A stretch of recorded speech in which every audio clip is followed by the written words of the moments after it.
സിജു കണ്ണനുണ്ട്. സിജു, എങ്ങനെയാണ് തെരച്ചിൽ? പുതിയ സിഗ്നലുകൾ ലഭിച്ചോ? മണ്ണിനടിയിൽ തന്നെയാണ് അർജുൻ എന്ന് വ്യക്തമായിരിക്കുന്നു. എന്തൊക്കെയാണ് ഏറ്റവും പുതിയ വിവരങ്ങൾ? GPS സിഗ്നൽ അനുസരിച്ച് ലോറി മണ്ണിനടിയിൽ തന്നെ ഉണ്ട് എന്ന വിവരമാണ് ലഭിക്കുന്നത്. അതുകൊണ്ട് ഈ സ്ഥലത്ത് ഇപ്പോൾ പരിശോധന നടത്തിക്കൊണ്ടിരിക്കുകയാണ്. മെറ്റൽ ഡിറ്റക്ടർ ഉപയോഗിച്ചുള്ള പരിശോധനയാണ് ഇപ്പോൾ നടക്കുന്നത്. മെറ്റൽ ഡിറ്റക്ടർ ഉപയോഗിച്ച് പരിശോധന നടക്കുമ്പോൾ ഈ GPS സിഗ്നൽ ലഭിച്ച ആ സ്പോട്ടിനടുത്ത് എത്തുന്നതിന് വേണ്ടി രണ്ട് വശത്തു നിന്നും മണ്ണുമാന്തി യന്ത്രങ്ങൾ ഉപയോഗിച്ചുകൊണ്ട് മണ്ണ് നീക്കം ചെയ്തുകൊണ്ടിരിക്കുകയാണ്. രണ്ട് മണ്ണുമാന്തി യന്ത്രങ്ങൾ വീതം രണ്ട് വശത്തുമായാണ് മണ്ണ് നീക്കിക്കൊണ്ടിരിക്കുന്നത്. വലിയ തോതിൽ മണ്ണും കല്ലും അടിഞ്ഞിട്ടുണ്ട് റോഡിൽ. വളരെ ഉയരത്തിലുള്ള ഈ മണ്ണ് നീക്കം ചെയ്യുന്നതിന് ഏറെ ശ്രമകരമായ ഒരു ദൗത്യമാണ്. അതാണ് ഇപ്പോൾ നടത്തിക്കൊണ്ടിരിക്കുന്നത്. നാവികസേനയുടെ നേതൃത്വത്തിൽ ഈ രക്ഷാദൗത്യം ഇപ്പോൾ പുരോഗമിക്കുകയാണ്. അതോടൊപ്പം തന്നെ NDRF സംഘമുണ്ട്, പോലീസ് സംഘമുണ്ട്, അഗ്നിരക്ഷാ സേനയും സ്ഥലത്തുണ്ട്. നാവികസേന ഉച്ചയ്ക്ക് ശേഷമാണ് ഈ തിരച്ചിലിന്റെ ഭാഗമായത്.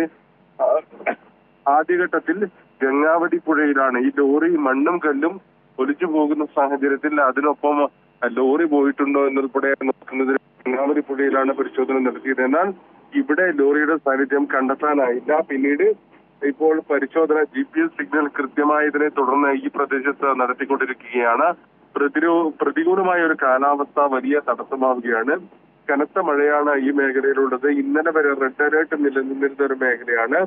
ശക്തമായ മഴയെ തുടർന്ന് ഈ രക്ഷാദൗത്യം വളരെ മന്ദഗതിയിലാണ് ഇപ്പോൾ മുന്നോട്ട് പോകുന്നത്. ഈ ഭൂമിശാസ്ത്രപരമായി ഈ സ്ഥലം ഒരു ബുദ്ധിമുട്ടുള്ള ഒരു സ്ഥലമാണ്.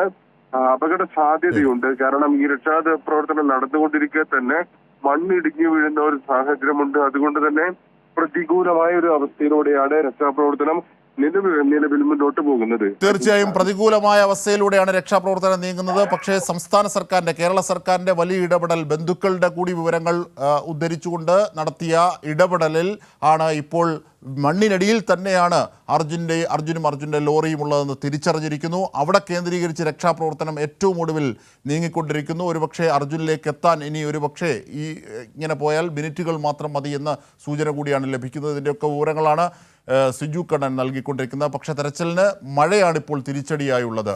ഇതിൻ്റെയൊക്കെ സമഗ്ര വിവരങ്ങളാണ് സിജുവും അർജുൻ്റെ വീട്ടിൽ നിന്ന് ജോഷിലയും നൽകിയത്.